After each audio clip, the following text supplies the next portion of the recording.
நம்ம கோவில்பட்டியிலேருந்து 5 கிலோமீட்டர் டிஸ்டன்ஸில் உள்ள லிங்கம்பட்டியில் தாங்க இன்றைக்கி நம்ம ஃப்ளாட்டு பார்க்க வந்திருக்கோம். தரமான ஃப்ளாட்டுங்க, சூப்பரான ஃப்ளாட்டு. 45 ஃப்ளாட்டில் மீதம் 4 ஃப்ளாட்டு தான் இருக்குது. 41 ஃப்ளாட்டு முடிஞ்சுது டிடிசி எரா அப்ரூவலோட.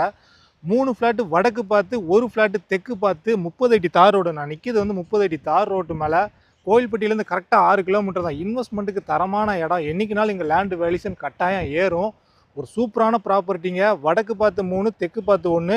நமக்கு மெயின் ரோட்டில் இருந்தே கரெக்டாக ஒரு 200 மீட்டர் தான், நடந்து வர ஸ்டெப்பு தான் ஃப்ளாட்டு வந்து. சோலார் லைட்டெல்லாம் போட்டு சும்மா ஜம்முன்னு வச்சுருக்காங்க. நம்ம லேஅவுட்டெல்லாம் பாருங்கள், தரமான லேஅவுட்டு. மேலே தெரிய நம்பருக்கு கால் பண்ணிட்டு நேரில் வாங்க. தார் ரோடு நல்ல ஜம்முன்னு போட்டு வச்சுருக்காங்க. மெயின்லேருந்து பஸ்ஸை விட்டு இறங்கினதுமே அப்படியே தார் ரோடு தான். அடிக்கொருக்க பஸ்ஸு போக்குவரத்து உள்ள ஏரியா. மகளிர் இலவச பேருந்து, டவுன் பஸ்ஸு, மினி பஸ்ஸு, அடிக்கொருக்க உள்ள பஸ்ஸு போக்குவரத்து உள்ள ஏரியாங்க. பஸ்ஸை விட்டு இறங்கணும் அப்படி நடந்து வரலாம். வீடு கட்ட கூட தரமான ஃப்ளாட்டு. 3 வடக்கு 1 தெற்கு 4 தான் கிடக்குது. 3.5 செண்டு 3 செண்டு 3.25 சின்ன சின்ன ஃப்ளாட்டு தான். ஒரு சூப்பரான ப்ராப்பர்ட்டிங்க. மேலே தெரிய நம்பருக்கு கால் பண்ணிட்டு நேரில் வாங்க. இடத்த பாருங்கள், பிடிச்சா ரேட்டு பேசலாம். ஓனர் வந்து ஒரு சென்ட்டுக்கு கேட்குற ப்ரைஸு 2,60,60,000 ரூபா. ரேட்டும் பேசலாம்.